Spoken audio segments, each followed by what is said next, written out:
Cae la tarde y en un rincón de la ciudad, en un pequeño jardín, alguien cuenta una historia, reflexiona en voz baja o conversa, paseándose bajo los árboles. Es hora de volver a casa, bajar la velocidad y darle tiempo al tiempo. Christian Warnken nos abre la verja de su jardín para que respiremos aire puro y oxigenemos el espíritu.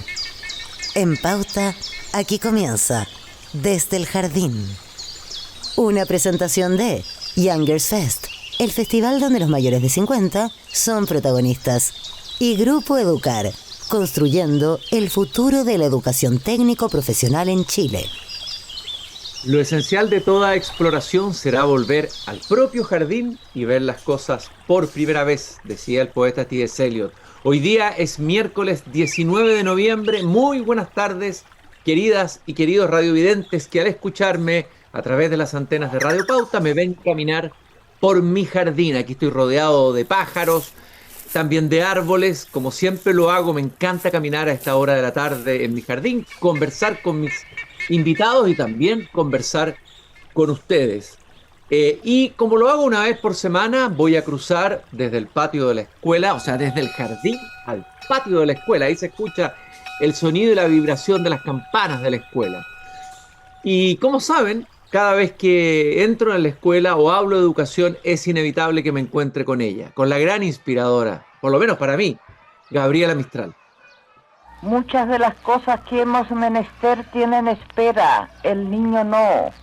Él está haciendo ahora mismo sus huesos, criando su sangre y ensayando sus sentidos. A él no se le puede responder mañana, él se llama ahora. Gabriela Mistral, en el año 1922, imagínense, escribió este breve texto que es muy hermoso sobre lo que es el sentido de la importancia del ánimo en la tarea pedagógica, que a veces puede ser ardua y exigente. Y dice: sé animosa. Cuando se tiene la juventud y la energía, lo que falta es bien poco. No seas cobarde. No se pudiera abrir una rosa si sus pétalos tuvieran miedo de rasgarse. El cobarde se vuelve ladrón. Se aprovecha del esfuerzo ajeno y rehúye el propio. Es ladrón todo aquel que disfruta sin entregar. No te levantes sin haber terminado lo que empezaste. El trabajo inconcluso te llama como un hijo para que lo concluyas. No creas al que te asegura que eres incapaz de todo. Si hubiera un ser incapaz de todo, Dios sería injusto. Y no lo ha sido nunca, ni por un minuto. Hermosas e inspiradoras palabras de Gabriela Mistral. El cobarde se vuelve ladrón. La tarea pedagógica no es una tarea para cobardes, ni tampoco para inseguros, y el profesor tiene que saber que no hay nadie incapaz de poder emprender o hacer algo. La conversación que vamos a tener hoy día tiene algo que ver con eso. Vamos a conversar con una profesora de historia, ese es su título, además ha hecho otros estudios de posgrado, que actualmente es directora de un liceo de adultos en Pucará, la región de Arica y Parinacota. Ella ganó el famoso premio LED que se les da a los directivos en el año 2024. Y ella trabaja con alumnos que son reclusos y reclusas del sistema penitenciario del país. ¿Cómo una profesora de historia se lanza a hacer una carrera pedagógica en un lugar que puede parecer tan hostil y que puede producir tanto miedo a alguien que le interesa ejercer como profesor? Si ya la tarea de profesor es ardua y difícil en cualquier liceo o colegio normal, ¿cuánto lo será en un lugar así? Son preguntas que uno se hace, y por eso que conmueve e impresiona la historia de Emilia Valenzuela, profesora de historia y directora del Liceo de Adultos de Pucará. Emilia, un gusto de conversar contigo esta tarde aquí en el patio de la escuela. Hola Cristian, muchas gracias por la invitación y por ser parte de tu jardín en esta tarde de conversación. Bueno, tú en el norte has hecho un jardín, has producido una suerte de desierto florido, jugándotela con tu equipo por llevar educación a los reclusos. ¿Cómo fue que tomas ese camino, esa opción. Cuéntanos un poco tu historia, Emilia. Sí, bonita la metáfora y me hace mucho sentido porque esta ha sido una siembra de largos años. Yo llevo 21 años desde que partió el proyecto trabajando aquí. Y bueno, llegué por casualidad. Había una convocatoria para un trabajo, yo no sabía, con proyecciones sociales, no sabía de qué se trataba, postulé, rápidamente quedé y después me encontré con que era en contexto de encierro. Curiosamente, coincidió en esa época que yo estaba trabajando en encontrar mi propósito, ¿no? En la vida. Y definitivamente luego de estar un año acá me di cuenta que mi propósito estaba aquí, que este es el lugar donde debería estar. Llegué ¿Qué es como lo que, profe de historia, al poco tiempo me hice cargo de la UTP y ya llevo 18 años siendo directora. qué es lo que te hizo encontrar el propósito? ¿Qué fue lo que te, digamos, te terminó comprometiendo con esta tarea de dirigir finalmente un liceo de adultos reclusos que cumplen distintas penas por distintos delitos? Sí, mira, yo creo que las personas todos tenemos un propósito y de alguna manera un diseño que acompaña nuestras vidas. Y hay personas cuando se alinean con ese diseño que prosperan y salen adelante en lo que trabajan, no en lo que hacen. Y en este caso, bueno, y hay otros que se desencuentran con ese propósito, ¿cierto? Y dan tumbo, es por la vida. Creo que las personas que están privadas de libertad, como cualquiera otra, merecen segundas oportunidades. Y convertir el error en una oportunidad de enseñanza se transformó en un mensaje súper potente en este medio y eso nos ha inspirado a permanecer en este proyecto por tanto tiempo. Oye, Emilia, háblanos un poco de este liceo. Es un liceo, en el fondo, lo que sería un liceo técnico profesional, ¿no es cierto? Que Correcto. imparte carreras técnicas, entre ellos electricidad, diseño textil y otras, ¿no?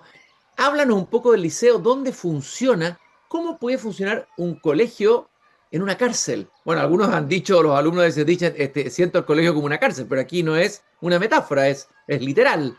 ¿Cómo? Descríbenos un poco eso, Sí. Emilia.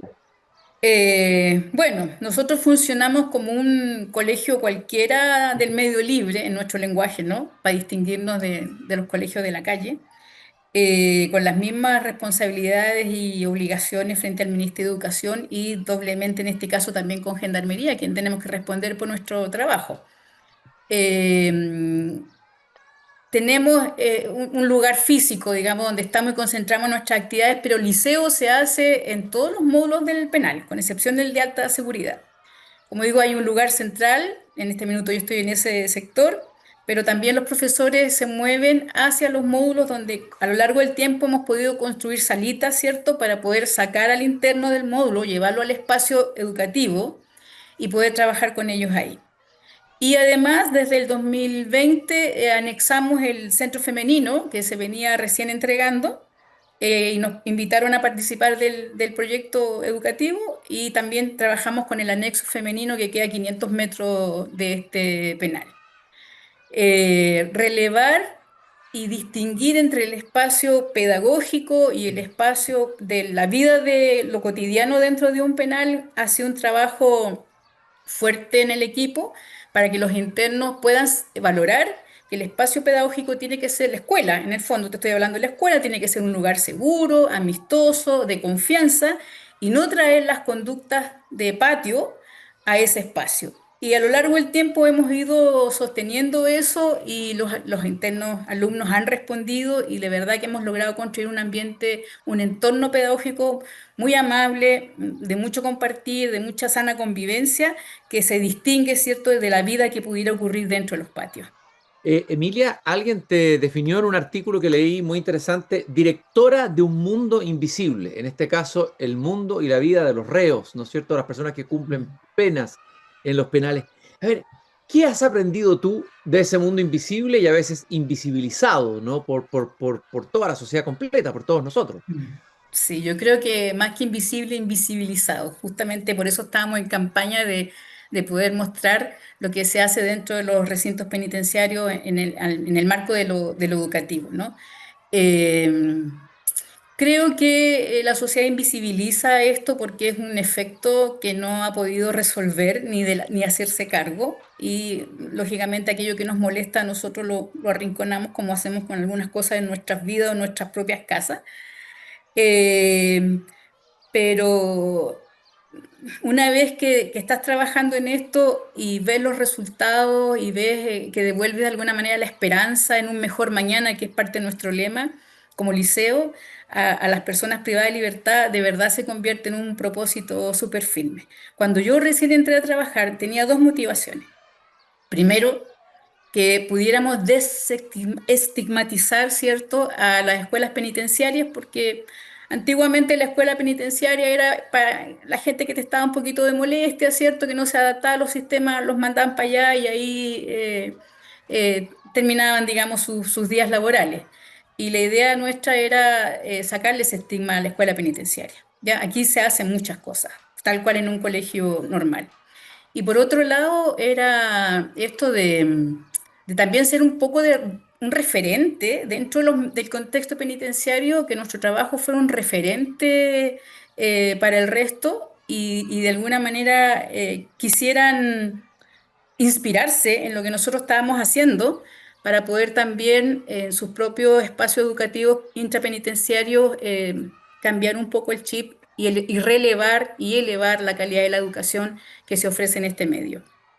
Emilia, entiendo que un día tuyo es que tienes que pasar un tremendo taco antes de llegar al complejo penitenciario Arica. Bueno, mucha gente le toca, y directores de colegios también, y apoderados, y también profesores, un taco, ¿no es cierto?, antes de llegar al colegio. Un largo taco a llegar a Arica. Pero luego tienes que entrar en todo el protocolo de los registros, porque lógicamente que es un recinto carcelario, y viene el registro, que no sé cuán largo será. O sea, tú vas pasando varias etapas antes de poder entrar y ya, entrar a tu liceo, a tu colegio y dirigirlo y trabajar ahí. Y entiendo que partes con un desayuno con tu equipo y una conversación. Cuéntanos un poco esa rutina. ¿No te ha fastidiado esa rutina? ¿No te ha cansado? ¿No te ha quitado la fe en el proyecto? Háblanos un poco de eso, Emilia, de tu día a día. Sí, uno entiende que el contexto penitenciario tiene sus normas, tiene sus reglas y por supuesto que hay que estar dispuestos a cumplirlas. Entonces, bueno, llegando al penal, lo primero es encontrar un estacionamiento que cuesta muchísimo y luego pasar por los registros pertinentes. En este caso, que te paleteen, ¿cierto? Con el detector de metales y luego revisan tu cartera o tu mochila para poder entrar. Luego que entras al penal, nosotros estamos al final del penal, así que hay que caminar un buen trecho para poder llegar hasta nuestra dependencia. Respecto del tema del desayuno, fíjate que es un poco anecdótico. Yo no era muy amiga de los desayunos laborales. Para mí, las personas vienen desayunadas de su casa e inician la jornada laboral en el horario que corresponde. Pero yo en el tiempo fui observando que ese rato que compartíamos los colegas que se quedaban en el pequeño comedor que tenemos, se contaban sus cosas, de lo que pasaba con los hijos, en fin, se pedían algún consejo, o sea, y también se conversaba sobre los alumnos. Entonces, yo valoré ese espacio como súper importante dentro de la comunicación del equipo. Y era un espacio que, siendo entre comillas un tiempo muerto, era productivo, porque estas conexiones para el equipo son importantes. Generar ambientes de colaboración y de consideraciones mutuas es importante. Entonces, dentro de un lugar tan árido como puede ser un penal, que hay un tiempo en que los profesores se encuentren, se convirtió en algo valioso para mí.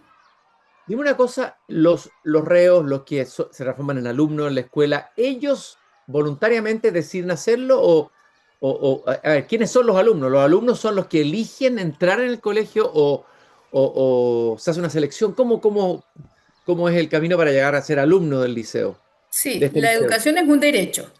Entonces, si alguien que reúne las condiciones, que solicita una matrícula, nosotros no se la negamos.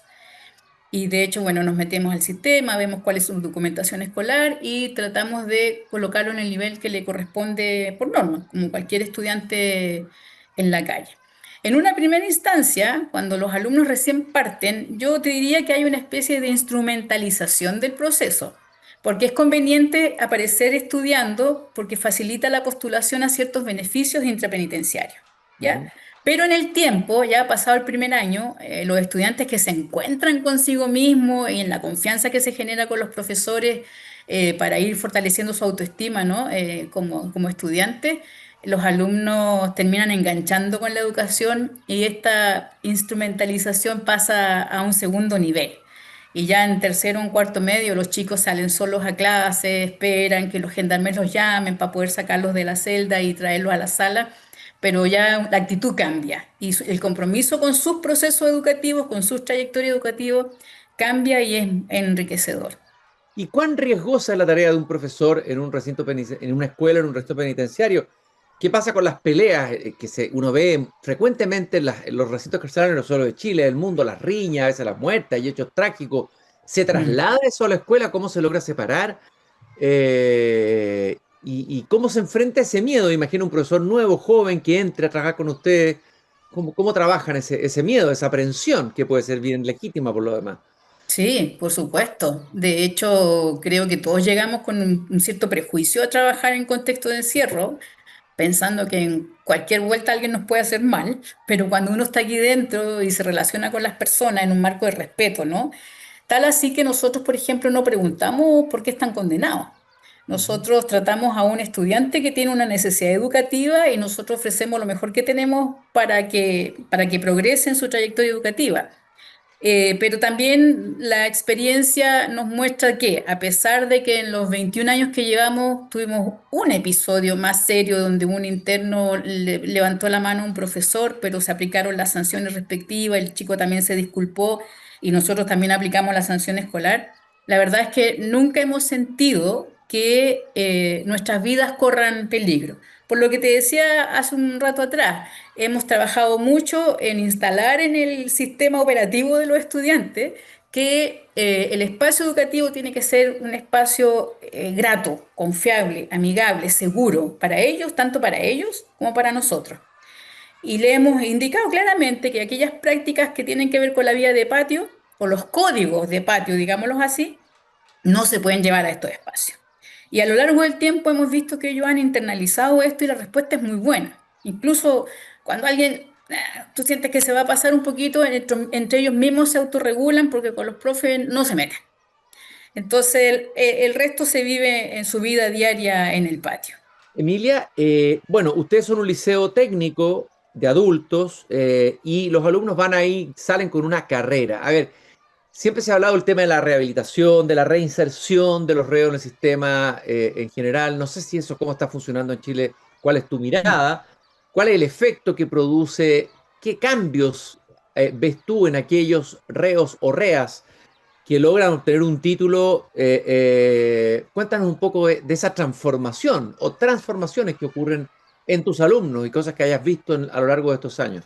Sí, justamente creo que el eje está en la educación como motor de transformación, ¿no? Hay cuestiones súper sutiles que tienen que ver con el día a día. Por ejemplo, que el interno o la interna salga a los espacios educativos, ya lo desconecta de la vida del patio, ¿cierto? Y les permite distraerse las horas que están en clase, hablar de otras cosas, aprender cosas nuevas, relacionarse con los profesores. Entonces, claramente que eso es un nutritivo para ellos. Eh, pero, a ver, la idea es que los estudiantes recuperen en el fondo, estoy pensando la respuesta porque quiero decírtelo bien, los estudiantes en la medida que se encuentran con la educación también como que se encuentran con su sentido de valor y su propósito en la vida. Y hay chicos y mujeres, ¿cierto?, que ven en la educación una oportunidad de seguir progresando, ¿ya? Y darle un mejor mañana a sus propias vidas. Y en los últimos 3 años te diré que también hemos hecho un trabajo fuerte ahí. Se ha incorporado en la temática el tema de sus hijos. Ellos han conversado en clase, lo conversan con los profesores que se comunican con su esposo o esposa, bueno, los que estén al cuidado de los hijos, y les dicen, por favor, que no dejen de mandarlos a la escuela, porque la única posibilidad de hacer un cambio es en la escuela. Algunos son súper honestos y te dicen, no, profesora, yo difícilmente voy a salir de esto porque yo estoy muy metido, en fin. Algunos, otros no, otros prosiguen su vida y logran salir adelante, ya sea estudiando o trabajando, los que logran insertarse, pero quieren marcar la diferencia con la siguiente generación. Y eso es muy bueno. Mira, yo levanté unas alertas en algún minuto de una publicación que hice en el Mercurio porque nos dimos cuenta que para el año 2014, creo que era, nuestro alumno de menor edad tenía 34 años. Y hoy día el 40% de la población penal son jóvenes entre 18 y 30 años. Eso es un dato muy alarmante. Se ha hablado de que incluso hasta más abajo, vamos a ver cómo podemos llegar más abajo, de repente se cambian las penas, la edad, los límites, los umbrales, etcétera. Tú estás viendo ahí en tu liceo, estás viendo un fenómeno que está pasando a nivel nacional muy preocupante, ¿no? Claro. Que hay mayor cantidad de jóvenes que cometen delitos y jóvenes que entran al sistema penitenciario. ¿Y cómo cambia eso? Qué dramático es, ¿no es cierto?, pasar una parte de Mm, tu juventud entre rejas, en prisión, digamos, ¿no? El efecto que sí. tiene eso en Es el muy desarrollo. fuerte. Fíjate que nosotros llevamos un tiempo aplicando también con el diagnóstico escolar de las asignaturas principales un diagnóstico socioemocional. Y es triste, impactante ver cómo ellos manifiestan lo que sienten de estar, sobre todo los más jóvenes. Y algunos, por ejemplo, comentan en su informe de que temen perder la vida, que temen perder su familia, que temen que no vean más a sus hijos. Entonces, estar encerrado es súper potente. Y sobre todo, como te decía, que cuando tú ves que hay gente más cada vez más joven en esto. Mira, el año pasado hubo una deserción de 48.000 estudiantes del sistema educativo Mm. y la prensa da cuenta, ¿cierto?, diariamente de cuántos jóvenes están viéndose involucrados en situaciones delictivas. Dos más dos, nosotros hemos ido aumentando nuestra matrícula de jóvenes. Entonces ya yo agregaría que además de un tema de reinserción, ¿cierto?, que tiene que ver con que la gente pueda retornar al mundo, a su vida y ser productivo en ella y responder por su familia, yo te diría que hoy día también está fuertemente asociado al tema de la seguridad pública. Entonces creo que la educación en contexto de encierro merece una mirada más profunda y a lo mejor un redireccionamiento respecto a las políticas públicas de este sector, porque nuestro trabajo hoy día también está ligado a la seguridad pública, que es un tema que está ampliamente, es de amplia preocupación en la sociedad Claro, en se ha general. transformado en el tema central por lo demás en la campaña presidencial que está en curso en este momento. O sea, es el tema que Mm. prácticamente atraviesa todas las conversaciones. Estoy caminando en el patio de la escuela con Emilia Valenzuela, directora del Liceo de Adultos Pucará de la región de Arica y Parinacota, un liceo que trabaja con reclusos, que tiene como alumnos a reclusos del sistema penitenciario chileno que ha logrado que, ¿cuántos alumnos? Más de 1.000 y tantos, 1.600 completen la enseñanza media, personas privadas de libertad, entiendo que esa es la cifra, Emilia. Sí, en promedio hay como 100 alumnos que egresan de cuarto cada año en promedio. A la fecha, este año creo que vamos a completar los 1.700 y ya sobre los 700 estudiantes que logran hacer su práctica técnica aquí dentro, con diversas modalidades, pero cumplen con el procedimiento y poder validar sus títulos técnicos de nivel medio. Me Son imagino que cifras que hablan. los profesores que hacen clase en este sistema, en este tipo de liceo, tienen que estar preparados con algunos atributos especiales o características especiales.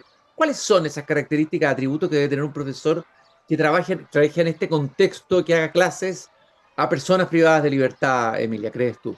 Sí, yo creo que la principal de ellas es la resiliencia, Ujú. porque de verdad no darse por vencido en este contexto es un trabajo súper importante. Yo soy muy porfiada y para mí basta que me desafíen para que yo me haga fuerte y avance todo lo que pueda, aunque día voy cuatro de punta y codo, ¿no? Pero se hace. Y por otro lado también el alinearse con el propósito del proyecto, porque claramente en un medio como este, claro, tú puedes venir porque necesitas un trabajo, y este es un trabajo como cualquier otro como profesor, pero si no estás alineado con el propósito, el sistema te vence. Y al final terminas agotado, insatisfecho, descontento. Entonces también yo creo que en la medida que uno alinea su corazón al propósito del proyecto, también es posible sostenerlo. Y lo otro es esta capacidad de generar trabajo en equipo, de generar trabajo colaborativo, de tratar de sostener un ambiente laboral que sea grato, porque ya estar en un medio tan hosco como lo puede ser un penal, ya es suficiente agente de contaminación. Pero si nosotros como equipo logramos conservar nuestro espacio donde hay una sana convivencia, donde somos amables unos con otros, donde trabajamos colaborativamente y se apoyan mutuamente, eso hace que el equipo se fortalezca y que la pega también se haga un poco más ligera. Y bueno, el Todas resto tiene que ver con la ética, ¿no? Porque obviamente en la casa del jabonero el que no cae resbala y pudiera ser que alguien se tentara con algo no muy bueno. Acá las presiones a veces son potentes, pero mantener la línea de la ética, por supuesto que también es un componente súper importante. Tú hablaste de la resiliencia en todos los años que diriges este liceo y has trabajado con reclusos, más de 1.651 alumnos que han completado la enseñanza media, alumnos privados de libertad. ¿Tú crees en la resiliencia? ¿Crees que es posible la resiliencia? Porque yo me imagino a veces hay diagnósticos o miradas más pesimistas sobre esto.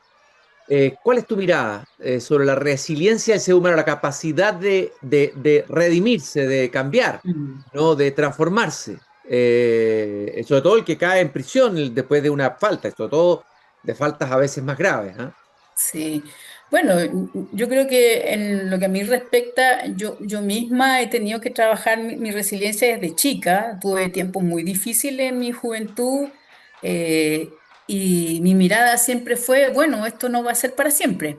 Pero el cambio no dependía solamente de la buena voluntad de Dios y de los azares de la vida, el cambio también dependía de las decisiones que yo tomara como joven en ese entonces y que seguí tomando después como adulta.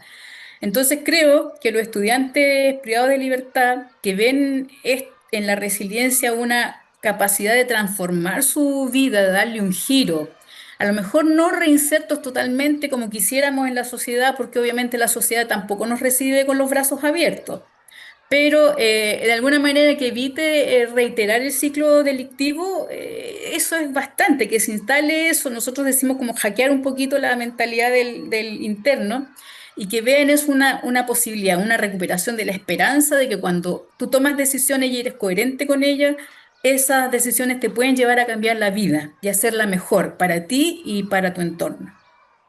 Sigo caminando en el patio de la escuela en este día miércoles 18, 9 de noviembre, en esta tarde, con Emilia Valenzuela, directora del Liceo de Adultos Pucará de la región de Arica y Parinacota, una escuela, escúchenlo bien, que trabaja con reclusos y reclusas privadas de libertad. Una escuela en la que se cree en la resiliencia, se cree que los seres humanos podemos transformarnos y que la educación tiene un poder transformador. Vamos a ir a una muy breve pausa y ya regresamos aquí con Desde el Jardín.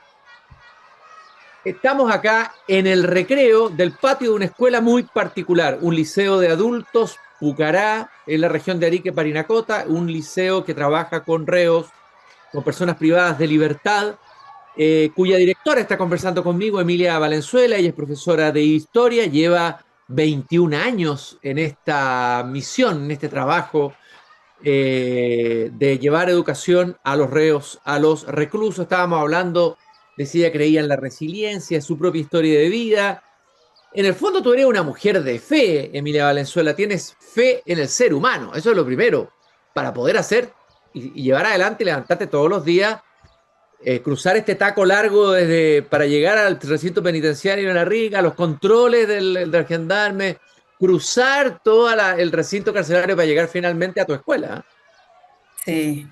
Hay que tener fe para hacer esto. Y bueno, no solamente la fe en Dios, que yo soy muy creyente y creo que eso me sostiene en lo que hago, sino también en la capacidad del ser humano de cambiar, de transformarse, de alinearse con este diseño del que te hablaba al inicio, ¿cierto? Y en ese propósito avanzar hacia una mejor vida, un mejor mañana, que es lo que nosotros invitamos a nuestros estudiantes a valorar. Y fíjate que a propósito de los premios LED y toda esta resonancia que ha ido teniendo la educación penitenciaria después del premio, tuve la oportunidad la semana pasada de estar en un colegio de alta vulnerabilidad en La Pintana, y conversando con los profesores. Entonces, porque obviamente ellos trabajan con niños que sufren día a día las privaciones, bueno, el tener una vida de alta vulnerabilidad. Y cómo animar a esos chicos a dirigir sus vidas hacia mejores propósitos y no darse por vencido en el camino. Siendo adolescente o niño es muy difícil. Entonces, este mensaje que compartí con ellos respecto de lo que se hace en contexto de encierro también inspira, ¿cierto?, a que en este caso los profesores que tuvieron la oportunidad, con los que tuve la oportunidad de compartir, eh, orienten su trabajo a sostener a estos chiquillos, a no dejar de verlos y a sacarlos adelante. Mira, cuando nosotros escuchamos la historia de nuestros internos, faltó un papá, una mamá comprometida, faltó alguien que pusiera límites, faltó un profesor que no se preocupó, ¿cierto?, de saber qué estaba pasando con el chico y lo soltaron y el chico terminó dejando de ir a la escuela. Entonces, el quiebre, la verdad es que se produce mucho antes, no, el quiebre se produce en la niñez. Nosotros hemos hecho algunas pequeñas investigaciones dentro del colegio que nos han permitido llegar a la conclusión de que si hubiera habido más presencia paterna, materna y de la escuela más intencionada, creo que algunas vidas al menos pudieron haber sido cambiadas y redirigidas. Faltó eso. Ahora están teniendo la oportunidad, pero esperemos que la tomen y la convierten en algo provechoso. Emilia, dijimos que las carreras técnicas que ustedes ofrecen, que son 4, a ver, es electricidad, ayúdame, diseño textil, ¿qué más? Vestuario y confección Alimentación. textil, servicios de alimentación colectiva, productos de la madera y electricidad, como mencionaste. Ya. ¿Por qué están esas 4 carreras? ¿Hay un sentido en relación a las personas que están tienen más salida laboral? ¿Por qué esas carreras y no otras? Sí, esas carreras precisamente porque por un lado permiten la empleabilidad, pero en caso de que no se produzca ese milagro, ¿no?, de ser acogido de vuelta en la sociedad, puede permitir el autoemprendimiento. De hecho, conocemos algunas, por ejemplo, hay una pareja que se formó en el penal y lo hemos visto en la calle y la chica estudió servicio de alimentación colectiva y ellos viven hoy día de lo que venden preparando alimentos.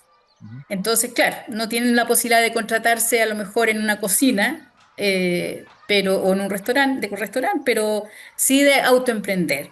Una persona que conoce la electricidad, ¿cierto?, puede arreglar sus propias cosas en la casa y en la de los vecinos y generar un ingreso que le ayude. O el que pone un taller de mueblería. Tenemos un exalumno que tuvo su taller de mueblería.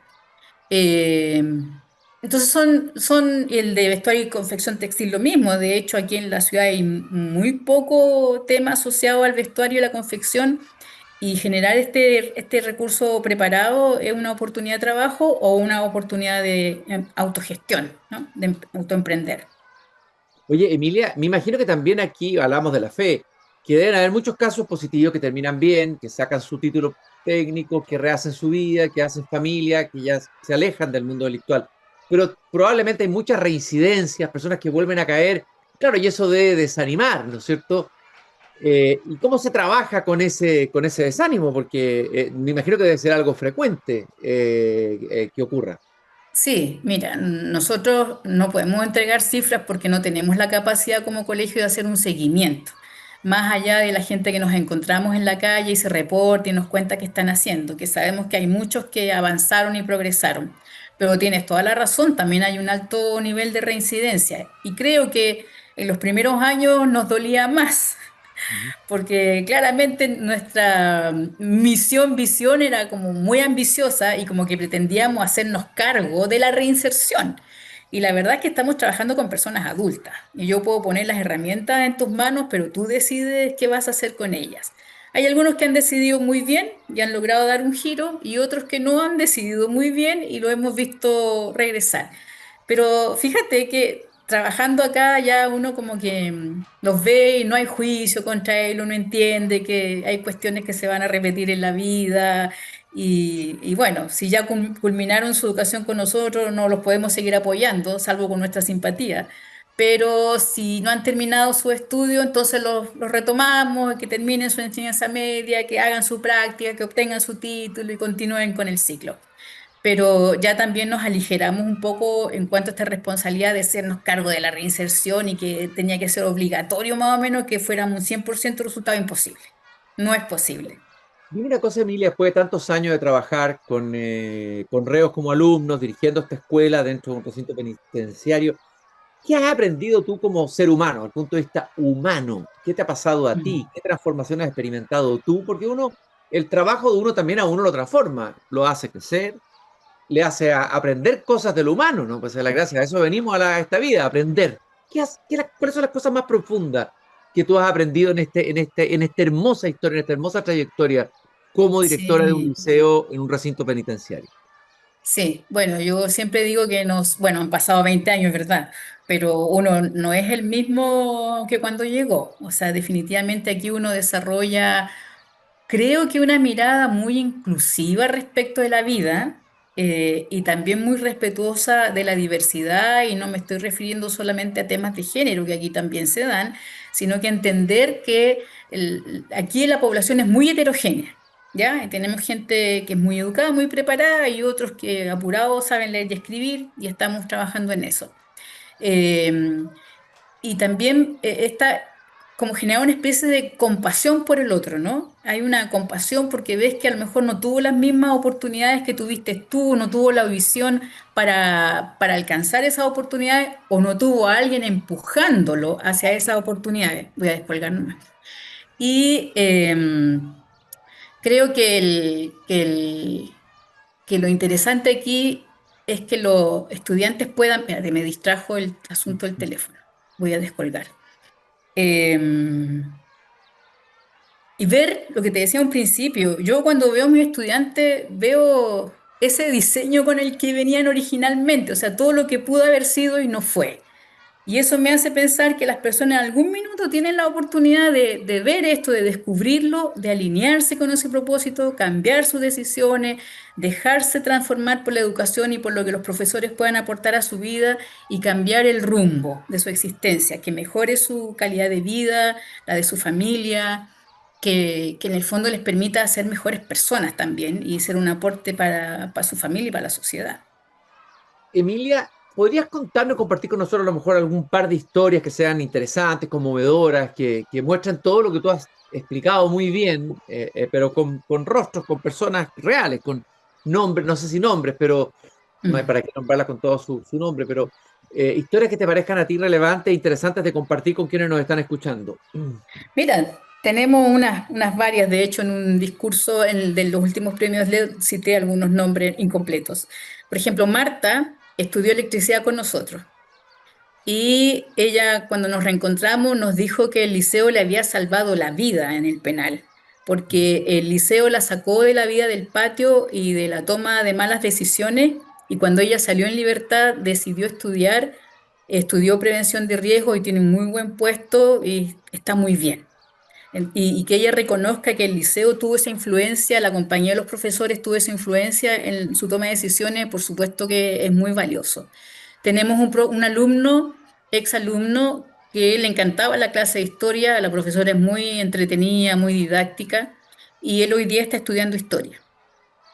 Hay otro chico que con mucha dificultad, mira, este chico tuvo hasta que tomar la decisión de separarse de su familia físicamente para poder trabajar y estudiar. Y ya lleva un largo tiempo siendo psicólogo. Ujú. Otro chico en una situación similar hoy día es asistente social y está ayudando a las personas. Y dentro de lo que es la vida del penal, por ejemplo, te cuento de un chico muy joven que una vida muy difícil, institucionalizado también prácticamente toda su vida, con cuestiones bien delicadas, bien graves, y con la desesperanza aprendida. Y terminó su enseñanza media, y un día hablé con él, otros profesores igual, y lo invitamos a hacer su práctica. Él lo veía imposible. Hablamos con Gendarmería, conseguimos un cupo en la cocina, y el chico hizo su práctica en la cocina y estaba feliz porque además, ¿sabes qué? Nunca había trabajado en la vida ese muchacho, pero era un muy buen trabajador. Y hoy día Gendarmería también le dio una oportunidad y le dio un puesto de trabajo dentro del sistema. Entonces ya vemos que dentro yo creo que la educación, Cristian, no solamente hay que proyectarla para la vuelta al medio libre de los internos, la educación está también generando resultados dentro de soluciones, dentro de la vía del penal. Este chico, por ejemplo, le significó un puesto de trabajo, por lo tanto un ingreso.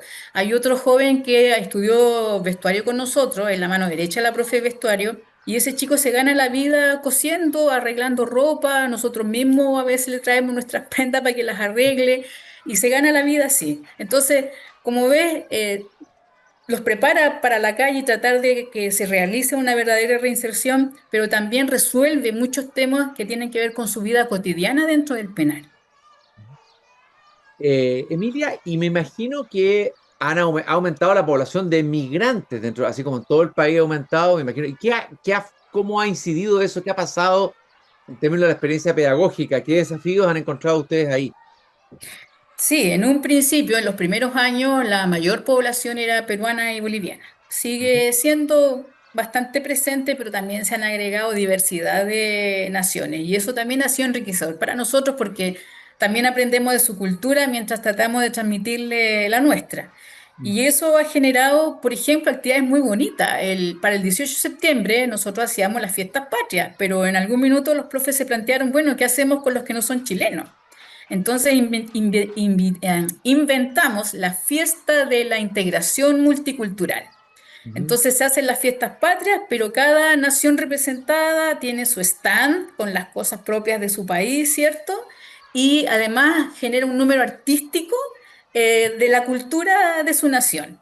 Entonces, una fiesta de integración y de multicultural muy, muy bonita, muy entretenida y que hace también que los internos entre ellos generen unos vínculos más allá de los de patio, ¿no? Genera unos vínculos que tienen que ver con el desarrollo personal, con la formación ciudadana, ¿cierto? Con cuestiones como de carácter un poquito más cívico.